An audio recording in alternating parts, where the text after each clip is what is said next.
Puis je vis un nouveau ciel et une nouvelle terre, car le premier ciel et la première terre avaient disparu, et la mer n'était plus. Et je vis descendre du ciel, d'auprès de Dieu, la ville sainte, la nouvelle Jérusalem, préparée comme une épouse qui se pareille pour son époux. Et j'entendis du trône une voix forte qui disait: Voici le tabernacle de Dieu avec les hommes. Il habitera avec eux, et ils seront son peuple, et Dieu lui-même sera avec eux. Il essuiera toute larme de leurs yeux, et la mort ne sera plus. Il n'y aura plus ni deuil, ni cri, ni douleur, car les premières choses ont disparu. Et celui qui était assis sur le trône dit: Voici, je fais toutes choses nouvelles. Et il dit: Écris, car ces paroles sont certaines et véritables. Je viens de lire le livre d'Apocalypse, chapitre 21, à partir du verset 1er jusqu'au verset 5. Et je vais continuer et venir au niveau du verset 12. Ou plutôt, je vais lire à partir du verset 10. Et il me transporta en esprit sur une grande et haute montagne. Et il me montra la ville sainte, Jérusalem, qui descendait du ciel d'auprès de Dieu, ayant la gloire de Dieu. Son éclat était semblable à celui d'une pierre très précieuse, d'une pierre de jaspe transparente comme du cristal. Elle avait une grande et haute muraille. Elle avait 12 portes. Et sur les portes, 12 anges et des noms écrits ceux des 12 tribus des fils d'Israël. À l'Orient, 3 portes. Au nord, 3 portes. Au midi, 3 portes. Et à l'Occident, 3 portes. La muraille de la ville avait 12 fondements. Et sur ceux, les 12 noms des 12 apôtres de l'agneau. Celui qui me parlait avait pour mesure un roseau d'or afin de mesurer la ville, ses portes et sa muraille. La ville avait la forme d'un carré et sa longueur était égale à sa largeur. Il mesura la ville avec le roseau et trouva 12 000 stades de longueur. La longueur, il mesura la ville, avec le roseau et trouva 12 000 stades. La longueur, la largeur et la hauteur étaient égales. Il mesura la muraille et trouva 144 coudées, mesure d'homme, qui était celle de l'ange. La muraille était construite en jaspe et la pierre d'or pur, semblable à du verre pur. Verset 19. Les fondements de la muraille de la ville étaient ornés de pierres précieuses, de toute espèce. Le premier fondement était de jaspe, le second de saphir, le troisième de chalcédoine, le quatrième d'émeraude, le cinquième de sardonis, le sixième de sardoine, le septième de chrysolite, le huitième de béryl, le neuvième de topaze, le dixième de chrysoprase, le onzième d'hyacinthe, le douzième d'améthyste. Les 12 portes étaient 12 perles. Chaque porte était d'une seule perle. La place de la ville était d'or pur comme du verre transparent. Je ne vis point de temple dans la ville, car le Seigneur Tout-Puissant, est son temple, ainsi que l'agneau. La ville n'a besoin ni de soleil, ni de lune pour l'éclairer, car la gloire de Dieu l'éclaire et l'agneau est son flambeau.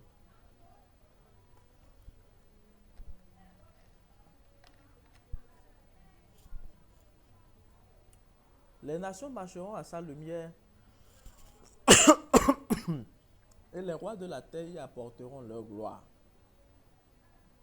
Ses portes ne se fermeront point le jour, car il n'y aura point de nuit. On y apportera la gloire et l'honneur des nations. Il n'entrera chez elle ni rien de souillé, ni personne qui se livre à l'abomination et au mensonge. Il n'entrera que ceux qui sont écrits dans le livre de vie de l'agneau. Shalom et honneur à la ville. Je vais compléter cette lecture par une autre lecture qui se trouve dans le livre de Daniel.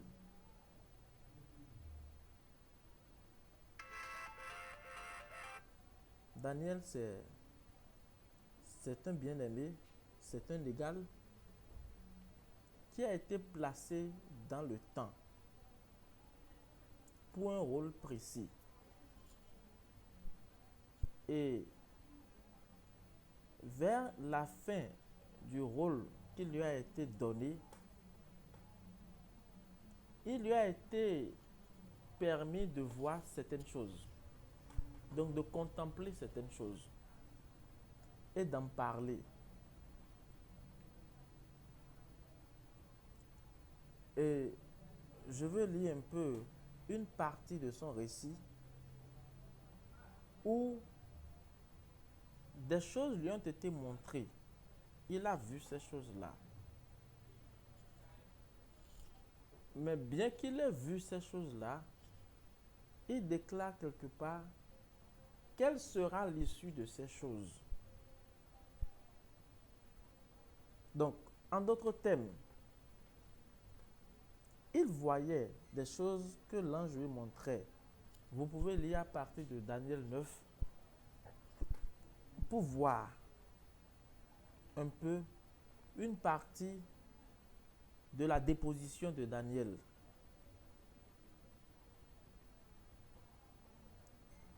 Et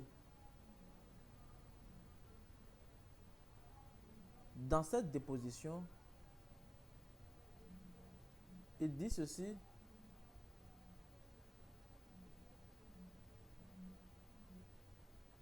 qu'il s'inquiétait pour son peuple et pour beaucoup d'autres choses, pour ceux qui ont lu Daniel 9, jusqu'à ce que Daniel, l'ange vient vers lui pour lui ouvrir l'intelligence. Dans le verset 14 de Daniel 10, il dit: je viens maintenant pour te faire connaître ce qui doit arriver à ton peuple dans la suite des temps, car la vision concerne encore ces temps-là. Tandis qu'il m'adressait ces paroles, je dirigeais mes regards vers la terre et je gardais le silence. Et voici quelqu'un qui avait l'apparence des fils de l'homme. Maintenant, remarquez ceci, verset 16. Voici quelqu'un qui avait l'apparence des fils de l'homme toucha mes lèvres. Pas du fils de l'homme, mais des fils de l'homme toucha mes lèvres. J'ouvris la bouche, je parlais et je dis à celui qui se tenait devant moi: mon Seigneur, la vision m'a rempli d'effroi et j'ai perdu toute vigueur. Comment le serviteur de mon Seigneur pourrait-il parler à mon Seigneur? Maintenant, les forces me manquent et je n'ai plus de souffle. Alors celui qui avait l'apparence d'un homme me toucha de nouveau et me fortifia. Puis il me dit: ne crains rien, homme bien-aimé, que la paix soit avec toi. Courage, courage. Et comme il me parlait, je repris des forces et je dis: que mon Seigneur parle, car tu m'as fortifié. Il me dit: sais-tu pourquoi je suis venu vers toi? Maintenant, je m'en retourne pour combattre le chef de la Perse. Et quand je partirai, voici le chef de Javan viendra. Mais je veux te faire connaître ce qui est écrit dans le livre de la vérité. Personne ne m'aide contre cela, excepté Michaël, votre chef. Maintenant, je vais continuer un peu. La lecture est une lecture très intéressante et très enrichissante. Je vais continuer. Peut-être ça inspirera d'autres maîtres à travers le monde à s'exprimer sur des sujets spécifiques.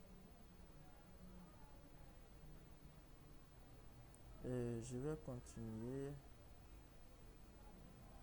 Très bien.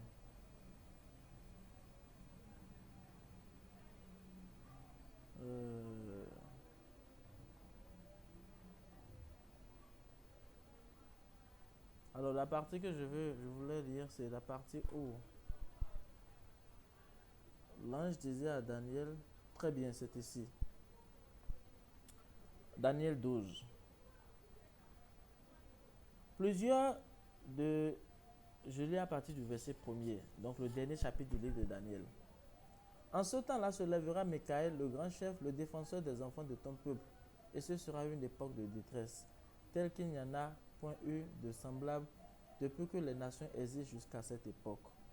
En ce temps-là, ceux de ton peuple qui seront trouvés inscrits dans le livre seront sauvés. Plusieurs de ceux qui dorment dans la poussière de la terre se réveilleront, les uns pour la vie éternelle et les autres pour le pauvre, pour la honte éternelle. Verset 3. Ceux qui auront été intelligents brilleront comme la splendeur du ciel, et ceux qui auront enseigné la justice à la multitude brilleront comme les étoiles à toujours et à perpétuité. Toi, Daniel, tiens secrète ces paroles et scelle le livre jusqu'au temps de la fin. Plusieurs alors le liront et la connaissance augmentera. Et moi, Daniel, je regardais et voici, deux autres hommes se tenaient debout, l'un en deçà du bord du fleuve et l'autre au-delà du bord du fleuve. Les deux récits que je suis en train de lire, le premier récit, je l'ai tiré du livre de l'Apocalypse. Et c'était la personne de Jean, dématérialisée, qui narrait ces choses. Quand je dis dématérialisé, c'est Jean qui n'appartient pas à cette dimension des choses. C'est pourquoi vous allez remarquer que lorsque Jean s'exprime, l'introduction, c'est de dire qu'il a été transporté en esprit à chaque fois. Donc, ce n'était pas la personne de Jean vue sur l'île de Patmos par ceux qui étaient autour de lui, mais c'était Jean qui ne peut être vu que par ceux qui ont la capacité de rentrer dans l'atmosphère dans laquelle il se trouvait. Et tout ce que Jean voyait, Jean parlait, Jean s'exprimait. Mais il y a souvent eu un problème dans l'histoire. Le problème dans l'histoire, c'est que lorsque l'homme physique qui est ici lit le récit de Jean non physique, on essaie d'appliquer la compréhension de la personne physique que nous sommes ici au récit rapporté par une personne qui n'était pas physique. Ce qui fait qu'en conclusion, le corps physique que nous trouvons ici s'attend à ce que le récit apporté par une personne non physique soit appliqué à lui. Et c'est à ce niveau précisément que les uns et les autres font fausse route. De façon plus simple, tout ce que Jean voyait, la clé de ce que Jean voyait se retrouvait dans la petite phrase qui dit « Je fus transporté en esprit ». Donc, Jean ne peut pas voir les choses qu'il voyait sans qu'il n'ait été transporté en esprit. Ce qui fait que pour voir ce que Jean voit, il faut également être transporté en esprit. Et cela vient chambouler complètement l'espoir et l'expectative de beaucoup de personnes en ce qui concerne les attentes qu'ils ont par rapport au verset des Écritures. Beaucoup de personnes s'attendent à ce que le ciel s'ouvre comme ça et que des choses vont se passer de façon spectaculaire, mais en oubliant que celui qui racontait ces choses-là n'appartient pas à leur catégorie ni à leur dimension. À une dimension donnée, un langage donné, à une dimension donnée, une réalité donnée. Et si vous vous retrouvez dans une dimension qui n'est pas la dimension dans laquelle le narrateur a rapporté les réalités dont il a été témoin, vous comprenez que vous serez en train de faire fausse route pendant des temps et des temps parce que vous essayez de retrouver quelque chose qui n'a pas été caché autour de vous dans votre dimension. Et je peux donner des exemples, beaucoup d'exemples de choses que des gens attendent qu'ils ne verront pas. La première des choses, c'est déjà ce récit qui parle de la ville qui descend, qui parle de il n'y aura ni mort, il n'y aura ni deuil, il n'y aura rien de tout ça. Les gens s'attendent à ce qu'ils puissent voir dans cette dimension des individus physiques comme ceux-ci dire que bon, nous ne pouvons plus mourir, nous sommes comme ça et ça s'arrête là. Oubliant en réalité que le récit a été rapporté d'une autre dimension. Donc la vie qui fut tantôt décrite ne peut être vécue que dans cette dimension.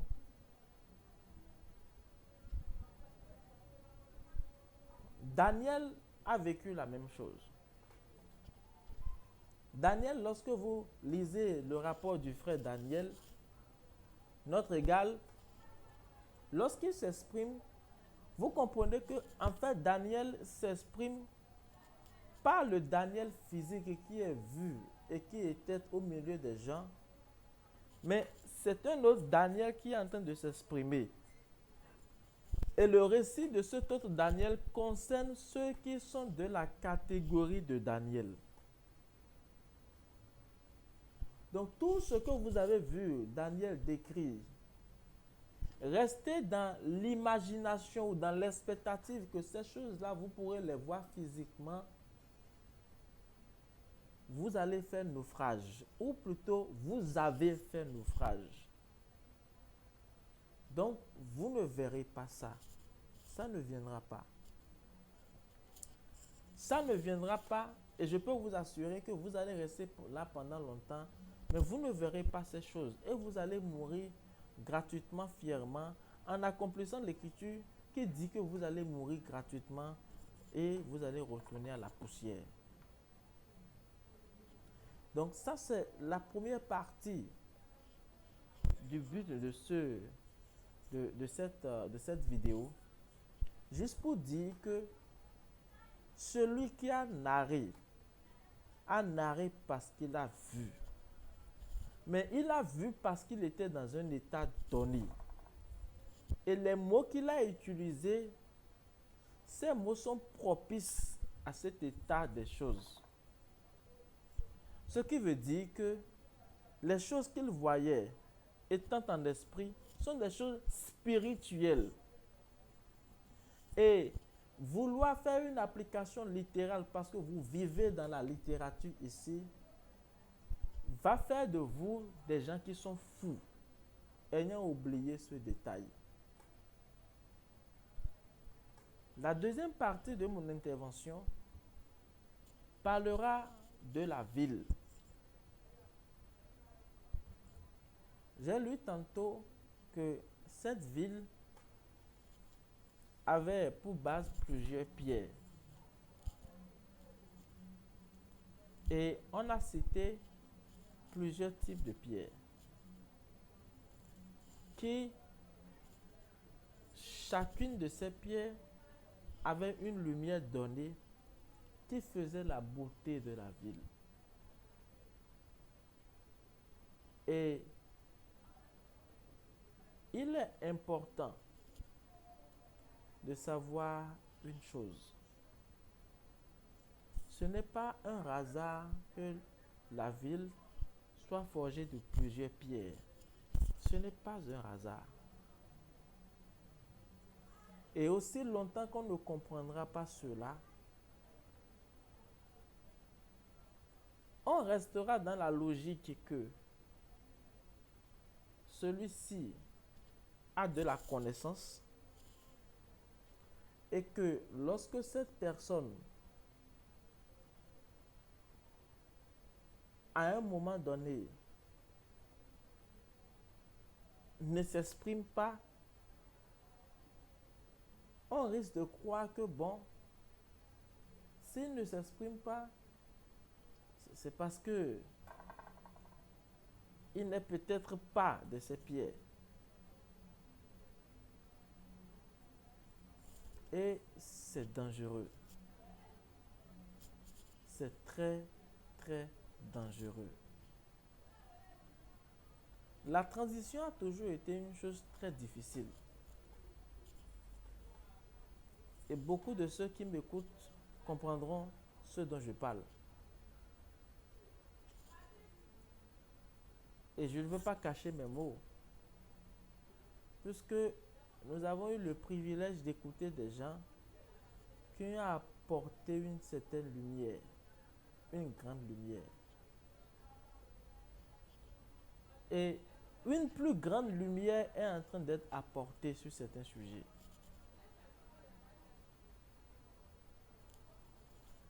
Mais pour que cette grande lumière soit apportée sur certains sujets,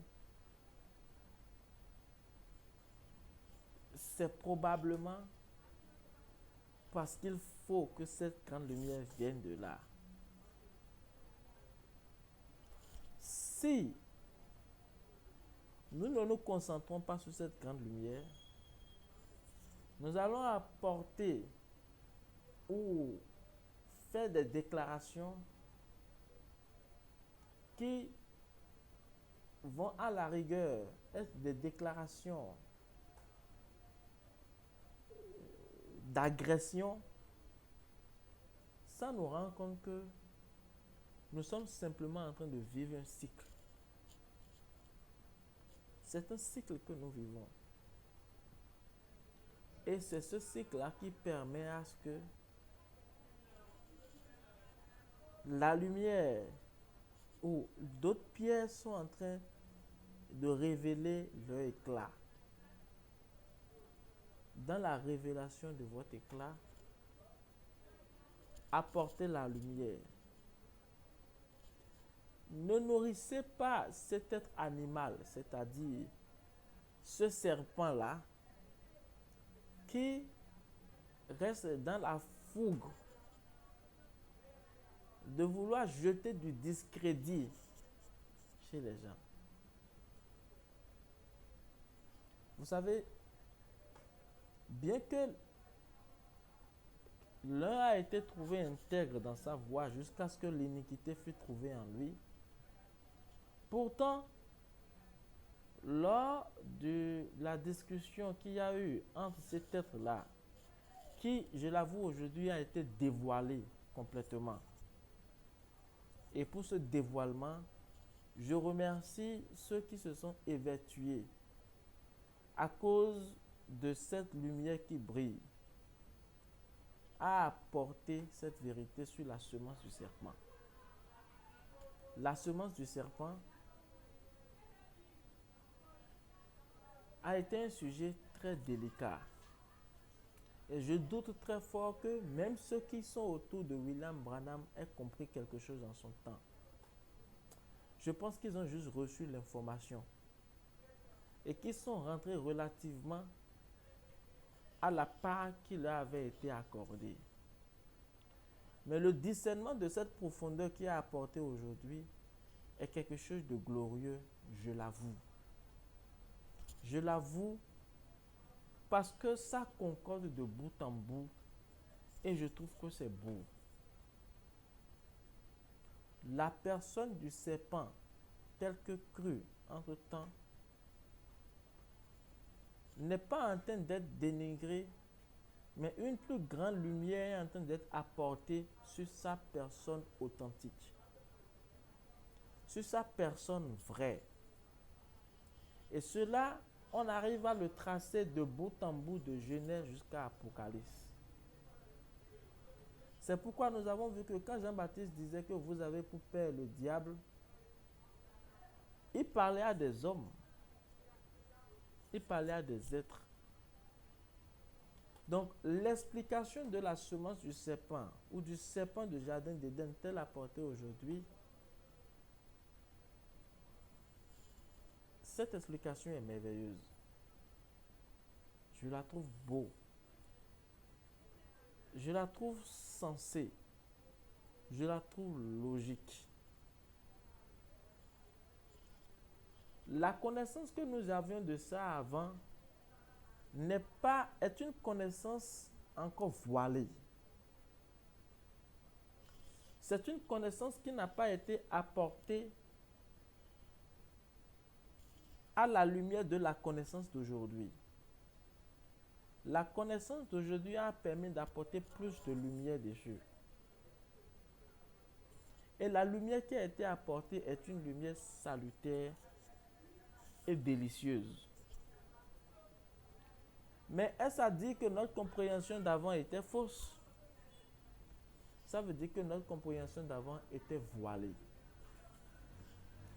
Et donc, sachons raison garder dans les interactions entre nous. Sachons raison garder dans les interactions entre nous. Prenez de la hauteur si vous en avez la capacité. Parce que lorsque la vérité est apportée sur une chose et que cette vérité cadre de bout en bout dans tout le canon et que toute la nature arrive à l'exprimer d'une façon aussi belle et aussi glorieuse, je pense qu'on ne peut faire preuve que d'un peu de sagesse et de prendre de la hauteur. Donc, prenez de la hauteur sur votre connaissance. Quand vous avez une telle connaissance, prenez de la hauteur. Que ceux qui peuvent comprendre, comprennent. La tiraillerie ou des déclarations ne permettent pas à quelqu'un de comprendre. Non. Et je disais tantôt que bien que l'iniquité fût trouvée en quelqu'un, pourtant lorsque l'ange combattait avec cet être sur le corps de Moïse, il ne l'a pas réprimandé. Qu'est-ce qu'il a fait? Il n'a pas répondu. Mais il a apporté une lumière. La lumière selon laquelle tu ne peux pas avoir le corps de Moïse. Nous rentrons avec le corps de Moïse. Et c'est ça, à prendre de la hauteur. Une révélation aujourd'hui, nous l'avons et nous en aurons encore plus. Je pense qu'on aura encore plus de lumière sur beaucoup de choses, de grandes choses. Donc, je nous prie de savoir raison garder, de faire attention aux serpents et de se concentrer sur la lumière qui est apportée. Je suis sûr que ceux qui m'entendent comprendront le message que je véhicule. Honneur à la ville.